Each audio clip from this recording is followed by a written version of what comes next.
Japan दौऱ्यावर असतानाही राज्यातील अतिवृष्टीच्या पार्श्वभूमीवर राज्यमंत्री इंद्रनील नाईक यांनी पुसद आणि महागाव तालुक्यातील अधिकाऱ्यांशी व्हिडिओ कॉन्फरन्सिंगद्वारे संवाद साधला। शेतकरी आणि नागरिकांना तत्पर सेवा मिळावी यावर भर देत 12 विभागांच्या अधिकाऱ्यांना तातडीनं मदत कार्य करण्याच्या सूचना त्यांनी दिल्या। जपान इथं महाराष्ट्र राज्याचं प्रतिनिधित्व करण्यासाठी राज्यमंत्री इंद्रनील नाईक यांच्या नेतृत्वात पर्यटनचे प्रधान सचिव आणि संचालक तसंच संपूर्ण टीम शासकीय दौऱ्यावर आहे। परंतु राज्यात होत असलेल्या अतिवृष्टीमुळे शेतकरी आणि सर्वसामान्य नागरिक त्रस्त आहे। सर्वांच्या समस्या जाणून घेण्यासाठी तसंच नुकसानग्रस्त भागाला किंवा नागरिकांना प्रशासनाची तत्पर सेवा मिळावी यासाठी जपान इथून आपल्या व्यस्त दौऱ्यातून त्यांनी अधिकारी वर्गाशी संपर्क साधला। या अनुषंगानं पुसद आणि महागाव तालुक्यातील अधिकाऱ्यांची तातडीची व्हिडिओ कॉन्फरन्सिंग आयोजित करण्यात आली। राज्यमंत्री इंद्रनील नाईक जपान इथून जॉईन झाले होते।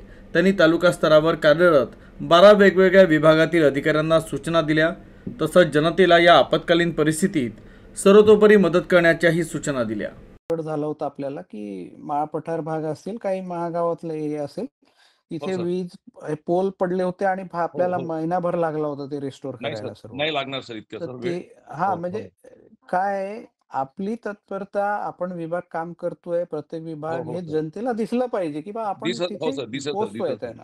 हो सर, हो सर, हो सर।